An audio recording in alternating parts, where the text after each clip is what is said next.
titulares. Declaran válida la investigación por el crimen de Villavicencio. Sector empresarial tiene una postura sobre el trabajo por horas. ¿Cuál es? Corte deja en manos de Cancillería extradición de Luque. Judicatura en Manabí denuncia robos de equipos tecnológicos. En Guayaquil inauguran solución vial en la isla Trinitaria. Joe Biden y Donald Trump se volverían a medirse en las urnas.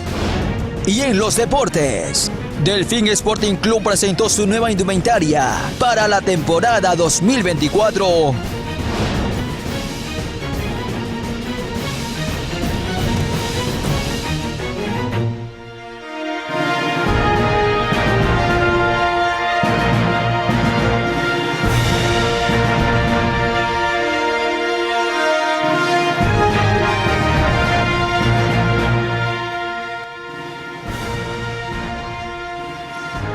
Amigos, buenas noches. La Comisión de Fiscalización calificó la solicitud de juicio político en contra de Fernando Santos, exministro de Energía y Minas, quien es señalado de la crisis eléctrica. En el escenario preelectoral, desde este 28 de febrero, inicia el periodo de inscripción para la campaña por la consulta popular y el referéndum. Aquí iniciamos Noticias Soromar, emisión estelar.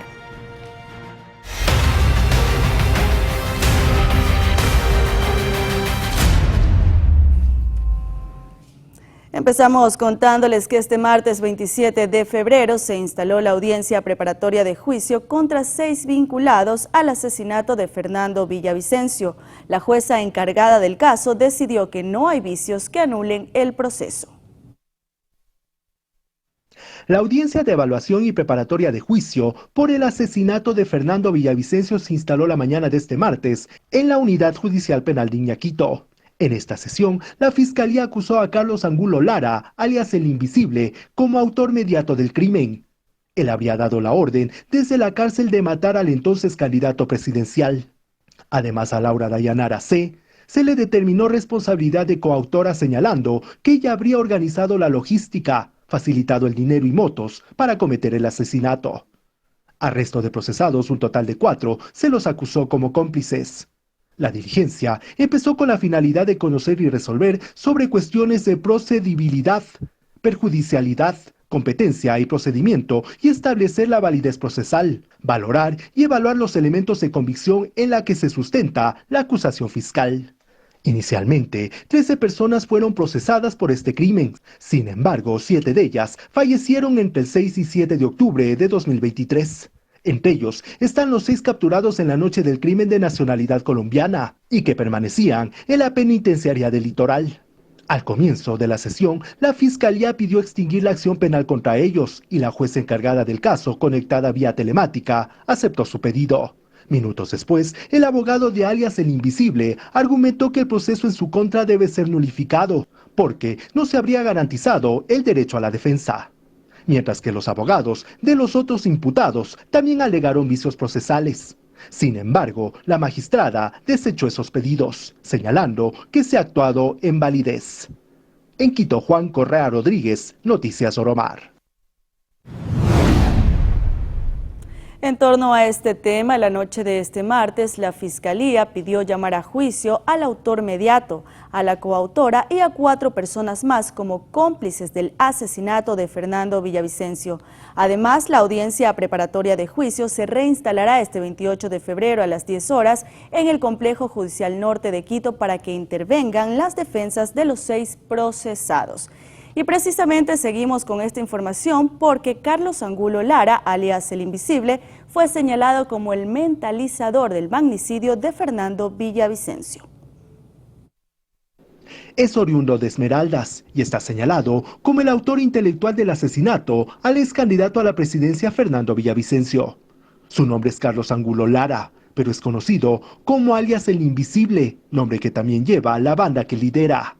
Los Invisibles es un brazo armado de los Lobos. Fue Freddy Zarzosa, director general de investigaciones de la Policía Nacional, quien ante la comisión ocasional que investiga el asesinato de Fernando Villavicencio, lo señaló como el autor intelectual del magnicidio ocurrido el pasado 9 de agosto de 2023. El registro policial de Angulo señala que cuando tenía 20 años laboraba como albañil, en 2014 año en el que fue arrestado por robo con arma de fuego. Fue sentenciado a 2 años de prisión y en 2016 salió en libertad. Pero su historia criminal continuó. En febrero de 2022 volvió a ser detenido por tráfico de armas y drogas. Las investigaciones apuntan a que el invisible coordinó el asesinato desde la cárcel de Linque en Quito. Luego fue trasladado a Cotopaxi. Actualmente presentó un habeas corpus para volver a la capital. Señalar que las cárceles en donde ha purgado sus penas son territorio de la banda de los Lobos. El contacto fuera de la cárcel sería Fabricio Colón Pico, ahora prófugo de la justicia, quien además habría planeado atentar contra la fiscal Diana Salazar. En Quito, Juan Correa Rodríguez, Noticias Oromar.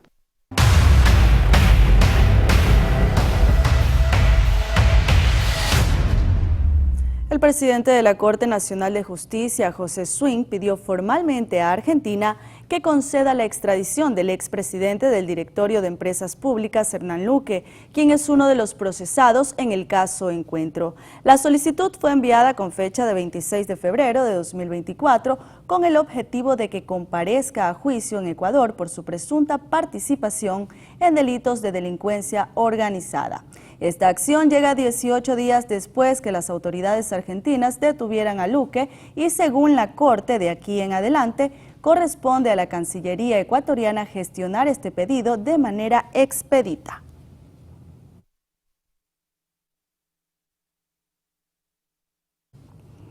En temas legislativos, el asambleísta de la bancada de Suma, César Umajinga, anunció que presentará ante la Fiscalía una denuncia contra el expresidente de la República, Guillermo Lasso, por presunto enriquecimiento ilícito.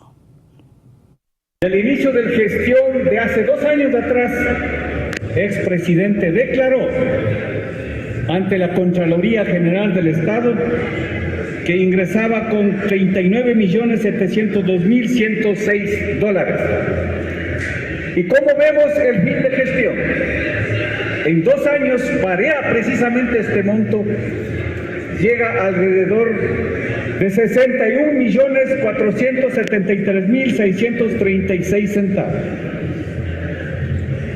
Tiene 5 tarjetas de crédito con $501.000, casi más de $500.000. Tiene 9 casas, un terreno, fiduciarios compartidas a nivel de declaración. Aquí tenemos la investigación realizada. He pedido la información ante la Contraloría General del Estado que conlleva precisamente esta información relevada y sobre todo también esta información es veraz. Mientras tanto, la canciller Gabriela Sommerfeld se refirió a la situación actual de Jorge Glass y ratificó que no habrá salvoconducto para el ex vicepresidente. Escuchemos. Ya no en calidad de huésped, el ex vicepresidente Glass en la embajada, está en calidad de peticionario de asilo. Okay. La última reunión que hemos mantenido con la embajadora de México y su equipo es la semana pasada. La última carta por escrito que me han hecho llegar, porque permanentemente estamos solicitando también de manera escrita a través de notas verbales, que está el huésped, que ya no es huésped, es peticionario de asilo en la embajada, que México no ha tomado todavía una resolución sobre el tema y se mantiene la visita que tienen que venir las autoridades para tratar este tema. Aquí tenemos la Convención Interamericana sobre Asilo Diplomático, que no reconoce la figura de asilo y que la considera que no es legal entregar cuando hay delitos comunes, que es de lo que se acusa al ex vicepresidente Glass. Albania vuelve a ser considerado un paraíso fiscal para Ecuador. El país europeo fue retirado del listado del SRI en el gobierno de Guillermo Lasso. El Servicio de Rentas Internas oficializó la reincorporación de Albania a la lista de paraísos fiscales como parte de su estrategia para combatir la evasión fiscal y el financiamiento del crimen organizado. De acuerdo con la resolución, esta medida se enmarca en el fortalecimiento de los controles sobre activos y transacciones en jurisdicciones con deficiencia en transparencia fiscal y cooperación internacional. En la última actualización realizada, el SRI incluyó en la lista a la República de Armenia, Georgia y Gibraltar. En 2022, en la administración del gobierno de Guillermo Lasso, el país europeo fue retirado de esta lista tras comprometerse con el Foro Global a implementar un intercambio de información fiscal. Sin embargo, en ese momento no había un dictamen definitivo sobre la efectividad de estas medidas. Ya a inicios de este año, el Foro Global emitió una calificación que indica que la información que comparte Albania no es satisfactoria. Además, se destaca que la nación permite actividades que no se desarrollan sustancialmente dentro de su jurisdicción, lo que le permite acogerse a beneficios tributarios. La normativa actual estipula que una jurisdicción debe cumplir al menos 2 de 3 condiciones para ser considerada como paraíso fiscal, entre las que constan desarrollo no sustancial de actividades, ausencia de un efectivo intercambio de información y, por último, imposición efectiva, baja o nula. Cabe recalcar que en Ecuador se han detectado operaciones del crimen organizado albanés, también conocido como mafia albanesa, vinculada principalmente al narcotráfico. María José Pino Argote, Noticias Oromar. Y mucha atención porque el aumento de tasas para ingresar a áreas protegidas de Galápagos ha generado diversas reacciones. La aplicación de esta nueva tarifa se concretará luego de 6 meses. En 6 meses, los ecuatorianos que viajen a las Islas Galápagos deberán pagar 5 veces más la tasa de ingreso. Esto según una reciente resolución de las autoridades del archipiélago. Sin embargo, el aumento de las tarifas de la tasa para ingresar a las áreas protegidas de Galápagos no convence a todos. Hacemos un llamado al presidente de la República, quien es el que designa, lidera el gabinete y obviamente el presidente del Consejo de Gobierno, parte del gobierno central, para que exista una revisión de las mismas, ya que este tipo de medidas afectan especialmente al turismo con base local. Al momento, el costo para el ingreso está fijada en $6 para turistas nacionales, pero con la nueva medida el valor será $30, mientras que los visitantes extranjeros pagarán el doble, de $100 a $200. Desde el gobierno se confirmó el voto a favor de la medida, argumentando que se debe regular la visita masiva al Parque Nacional Galápagos. Pero no todos piensan igual. El asambleísta Lenín Rogel, del Partido Social Cristiano, comentó que el incremento amenaza con perjudicar al turismo nacional. Revisa los 26 años, sí, estamos de acuerdo que haya incremento, pero si el tema de la tarifa a los turistas nacionales le suben el 500%, es muy probable que, más la suma de otros impuestos, como el tema del IVA, por ejemplo, exista un desincentivo para que los turistas nacionales puedan visitar Galápagos y únicamente se pueda reducir a temas elitistas. Señalar que de los 9 representantes en el Consejo hubo 5 a favor y 4 en contra. Desde el Consejo de Gobierno del Archipiélago se dijo que con esto se pretende promover un modelo de turismo acorde a las acciones de conservación que ya se emprenden, además de estabilizar el número de turistas que llegan a la provincia insular. En Quito, Juan Correa Rodríguez, Noticias Oromar.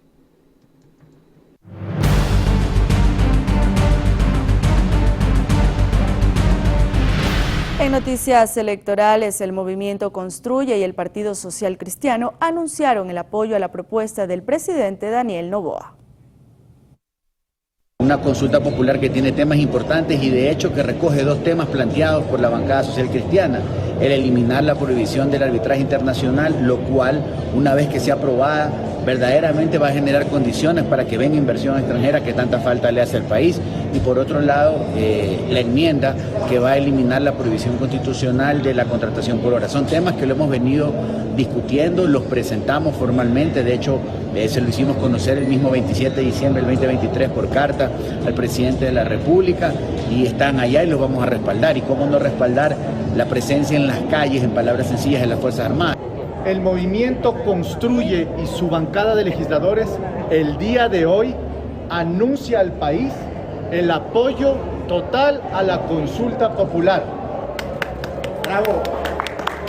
Le decimos sí a la extradición de criminales, le decimos sí a la extinción de dominio de los bienes mal habidos y le decimos sí al empleo con el contrato de trabajo por horas. Por su parte, el sector empresarial tiene expectativas en torno a la propuesta gubernamental del trabajo por horas, como se plantea en la consulta popular. Sin embargo, señalan que hace falta reformas que posibiliten a los empresarios invertir en nuestro país. En la consulta popular de Carondelet para el 21 de abril, propone a los ecuatorianos una alternativa laboral, el trabajo por horas. En las centrales sindicales se dice que es una regresión de los derechos. El sector empresarial, en cambio, ve en la contratación por horas un mecanismo viable para abrir las puertas a la contratación de mano de obra en el país. El tema de regresión en derechos parece que es un discurso típico de los sindicatos, cuando lo que no están viendo es que estamos no hablando solamente de derechos de quienes tienen empleo, sino también deberíamos hablar de los derechos de las grandes mayorías que no lo tienen. La no generación de empleo en Ecuador es muy evidente, ante lo cual los inversionistas proponen que hay que replantear la propuesta. Pero no podemos seguir satanizando modalidades contractuales como fue en su momento la tercerización, como fue el trabajo por horas, como fue el contrato de plazo fijo. En nuestro país, de cada 10 ecuatorianos hay 7 desempleados. La propuesta del régimen es bien recibida por el sector empresarial, mas exige también otras reformas que permitan la apertura de plazas de trabajo. Que es estabilidad normativa, que es confianza, que es no más reformas laborales, por favor, reformas tributarias, perdón. Los cambios normativos generan desconfianza, dicen ellos, en el empresariado. Por ello, se deben encontrar mecanismos más pragmáticos para posibilitar la promoción de más fuentes de trabajo en un mundo globalizado y competitivo y también más automatizado.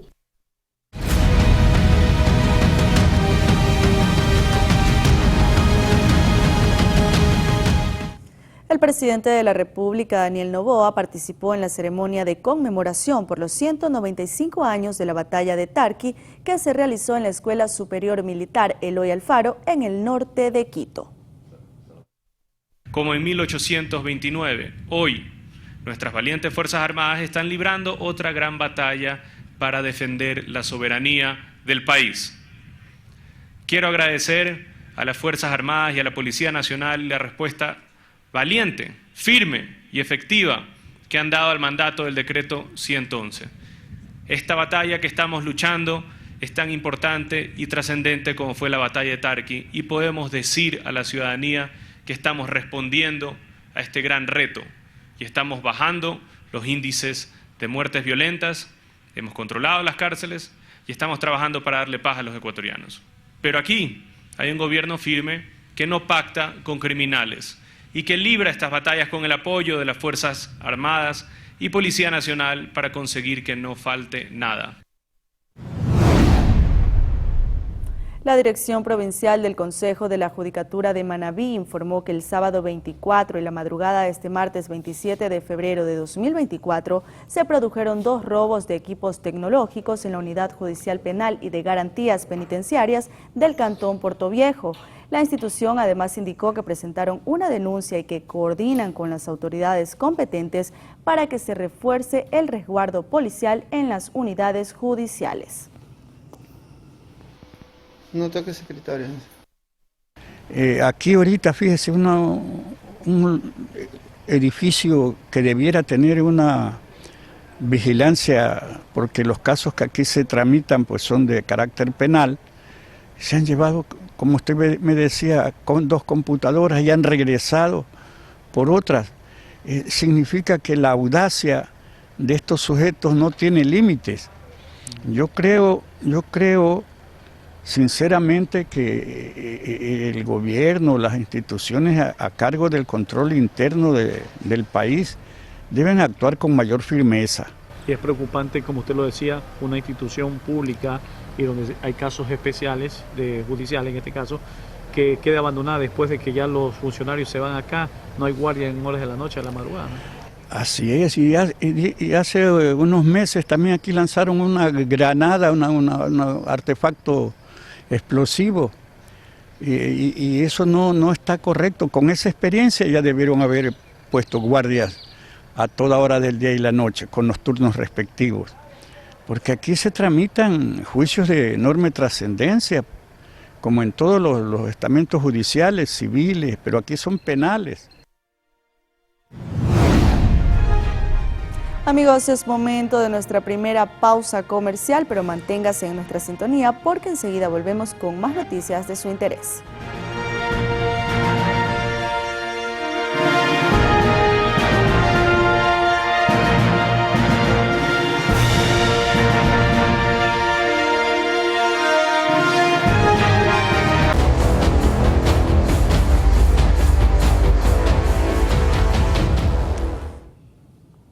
Gracias por seguir junto a nosotros. Tras declarar desierto el concurso para la perforación de pozos en el campo Amistad, Petroecuador sería quien haga la inversión con el fin de aumentar la producción de gas.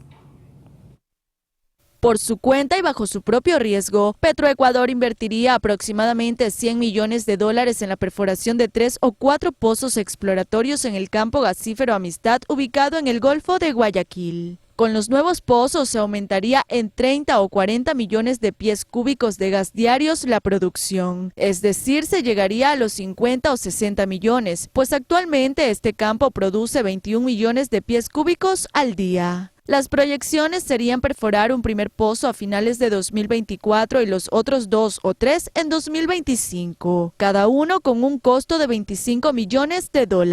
La inversión se daría luego que el concurso internacional para adjudicar el proyecto a una empresa privada fuera declarado desierto por la propia petrolera estatal en diciembre de 2023. Sobre esto, pese a que 11 empresas mostraron su interés en la licitación, solo un consorcio presentó una oferta técnica que al final fue descalificada. Lo cierto es que el recurso gasífero es importante para alimentar a la Termogás Machala, algo que sería clave para enfrentar futuros estiajes. Mientras tanto, este 27 de febrero inició la perforación de un nuevo pozo en la plataforma Sacha 490 del campo Sacha en la provincia de Orellana, con lo que se estima una producción de 700 barriles de petróleo más por día. Este nuevo pozo es el número 11 de los 15 que está programado perforar en dicha plataforma, cuya inversión fue de $11.2 millones.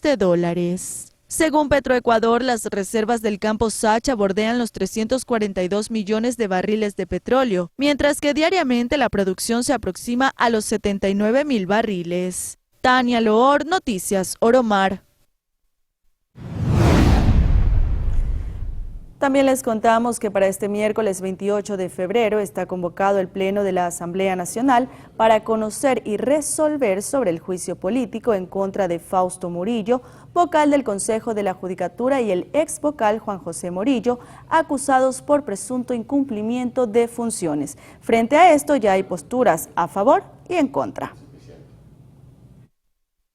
Nosotros tenemos esa puntualización en donde existen todavía ciertas observaciones en donde el bloque ADN y el bloque Construye está todavía analizando las propuestas esgrimidas en este juicio y que evidentemente tiene que ser materia del análisis el día de mañana, pero como lo hemos dicho, el país, ustedes la prensa, los medios de comunicación y toda la ciudadanía está expectante de esto, porque el día de mañana se visualizará por qué tendencia existe una orientación, una votación y por qué tendencia evidentemente se exime de responsabilidad. Porque hay detrás de eso una aparente maniobra política para apoderarse del Consejo de la Judicatura en vista de que próximamente se van a elegir a nuevos jueces y se huele a una metedura de la mano en la justicia y eso no le hace bien al país y mucho menos a la Asamblea Nacional. ¿Quién maniobra aquí eso? Bueno, es una maniobra del Partido Social Cristiano, eso está clarísimo. Para apoderarse del Consejo de la Judicatura, porque si sale el consejero Murillo, entra el alterno que es del Partido Social Cristiano.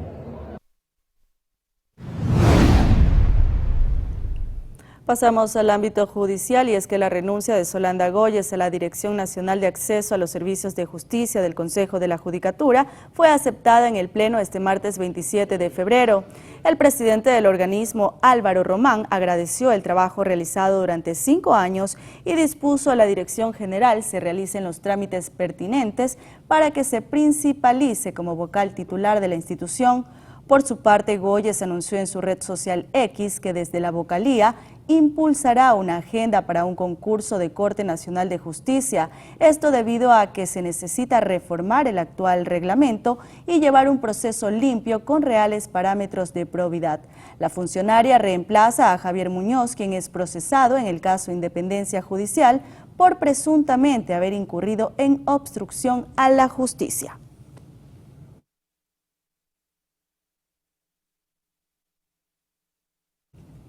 En otro tema, el riesgo país de Ecuador bajó luego de algunas decisiones económicas como el incremento del IVA al 15%.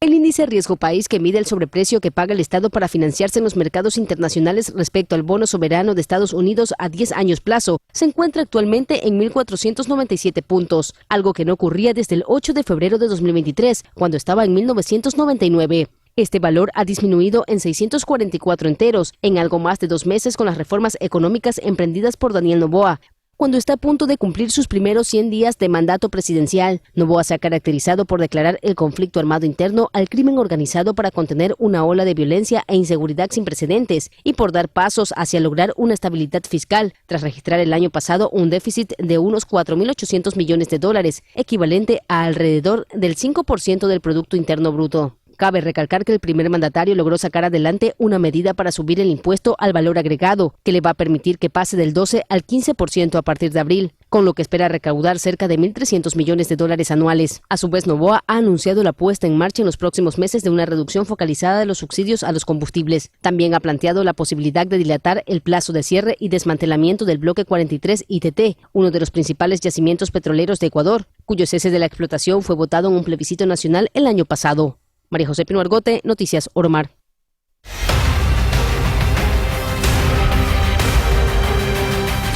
Ahora les contamos que la tarde de este martes cayó una fuerte lluvia acompañada de granizo en el sur de Quito y en el Valle de los Chillos, en el suroriente de la ciudad.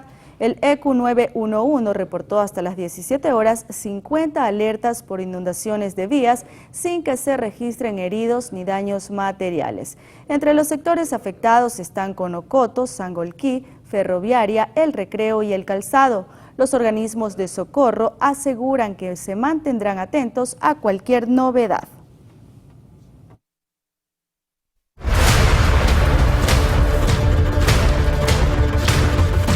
Pacientes de una clínica ubicada en La Libertad, provincia de Santa Elena, se encuentran preocupados al enterarse de la posible suspensión del servicio de neonatología. Revisemos. En nuestra visita al establecimiento médico en su especialidad de neonatología, encontramos a Esther y Margarita, 2 ciudadanas que nos manifestaron su preocupación luego de haberse enterado de la posible suspensión del área donde se encuentran, puesto que aún sus hijos necesitan del cuidado médico. Yo no estoy principalmente de acuerdo que cierren los servicios de esta clínica porque mi bebé ha estado muy cuidado aquí. 22 días tiene, aquí me hicieron cesárea y aquí tengo mis niños y gracias a Dios y a los médicos y aquí pues está bien. Ante esta situación, solicitamos y se nos brindó entrevista con la principal de la Casa de Salud, quien nos indicó las razones.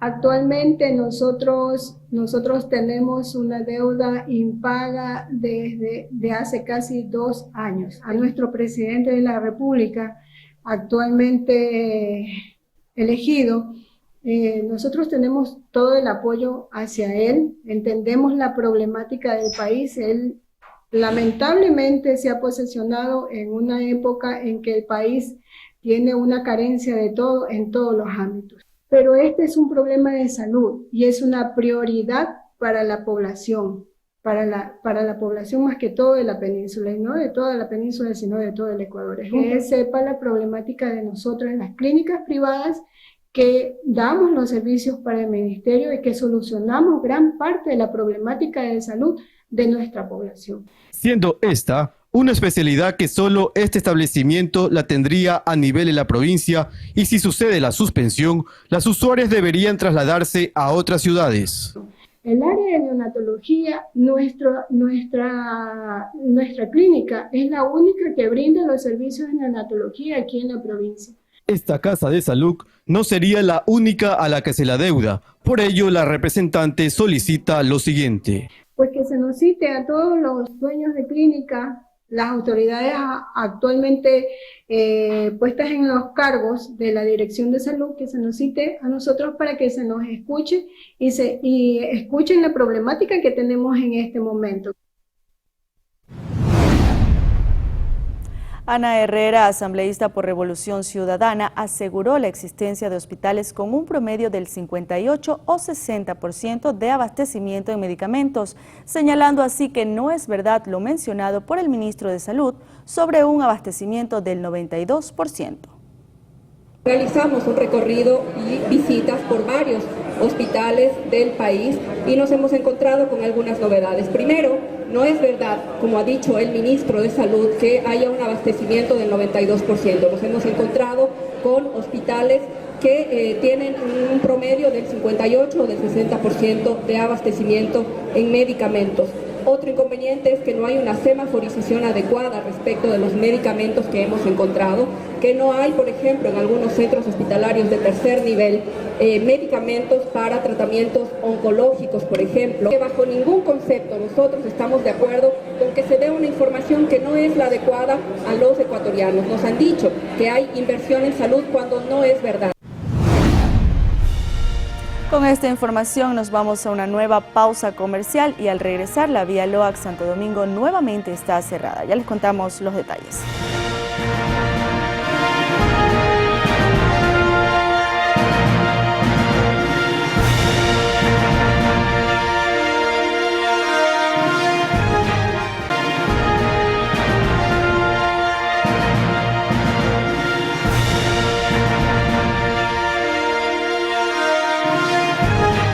Horas con 44 minutos y tal como lo anunciamos, la vía Loax Santo Domingo se encuentra cerrada por la presencia de un socavón a la altura del kilómetro 82. La tarde de este martes 27 de febrero se registró un socavón en el kilómetro 82 de la vía Loax Santo Domingo, por lo cual las autoridades decidieron cerrar de manera permanente el acceso a esta importante arteria vial. La prefecta Joana Núñez comentó que el cierre de esta vía se realizó para precautelar la integridad de los conductores. Vamos a romper en ese momento, estamos viendo la máquina ya trabajando. El asfalto, justo donde está la máquina está el hueco de 6 metros de profundidad. Entonces vamos a tratar de evitar un posible accidente. Néstor Loaiza, director de peajes, comentó que en una de las revisiones técnicas lograron evidenciar el socavón producto de las lluvias, obligando al cierre permanente de esta importante vía. De aproximadamente unos 6 metros de profundidad, que ocupaba casi un carril, entonces tomó la decisión de cerrar. Y es que el pánico se apoderó de los conductores, quienes manifestaron su inconformidad cerrando el peaje de manera arbitraria, generando el caos. Minutos después, personal militar arribó al lugar para controlar el tráfico y así brindar seguridad en el ingreso al peaje. Ante estas medidas ejecutadas para precautelar el bienestar de los conductores, las autoridades pidieron a la ciudadanía tomar vías alternas para llegar a sus destinos. El alcalde de Guayaquil, Aquiles Álvarez, inauguró este martes la solución vial de la vía perimetral a la altura de la isla Trinitaria. Se trata de una solución vial que descongestionará el flujo vehicular que soporta la vía perimetral justamente al ingreso al Trini Puerto, que en su mayoría involucra a grandes camiones cargados de contenedores que llegan a las terminales portuarias que funcionan en la zona. Bueno, dentro de los 7.6 millones de dólares también está el paso peatonal de casi 1.050 metros, que eso es importantísimo también para la gente de los alrededores, así que felices porque esta obra es importantísima para seguir incentivando el comercio en Guayaquil. La inversión del Cabildo asciende a alrededor de 7,6 millones de dólares, la misma que generó más de 700 plazas de empleo durante la construcción del viaducto, que duró 2 años 2 meses. Conectamos directamente la perimetral con el Trini Puerto. Esta perimetral ha sufrido muchísimo, sufre con el transporte pesado, genera generaba, hasta antes de inaugurarla anualmente, un promedio de 14, 17 accidentes de tránsito mortales por el transporte pesado en Guayaquil, así que vamos a tener una mejor vida en esta zona con esta obra. Se estima que la obra beneficiará a unas 100.000 personas. Su extensión es de 0,41 kilómetros e incluye un puente peatonal para uso de los moradores de la isla Trinitaria, el mismo que se espera sea utilizado para mantener la seguridad vial de los habitantes. Cristian Arias, Noticias Oromar.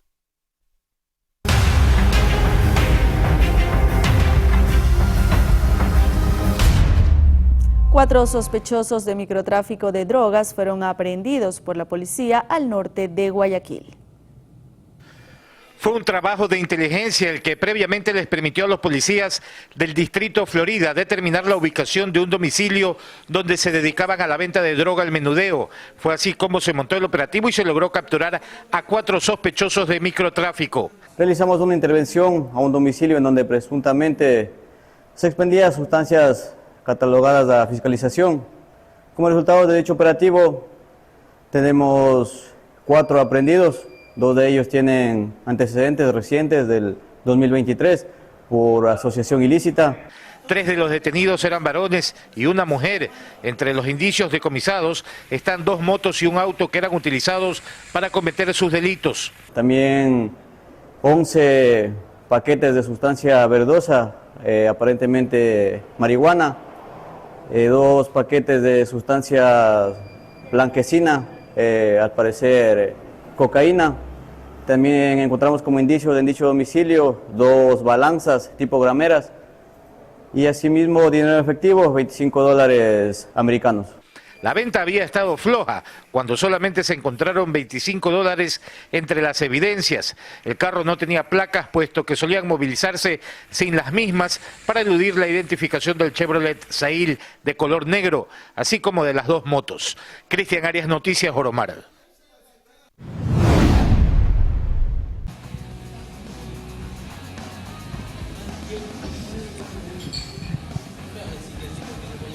Ahí estaba el recuento de la tercera jornada de lo que fue Viña del Mar 2024. Tania, voy contigo a los estudios ya en la parte final, por supuesto, para la despedida en esta nueva jornada informativa de martes. Así es, Lickner, gracias a ti y también a JG desde Chile por toda la información que nos traen. Amigos, es momento de despedirnos. Gracias por su sintonía. Buenas noches.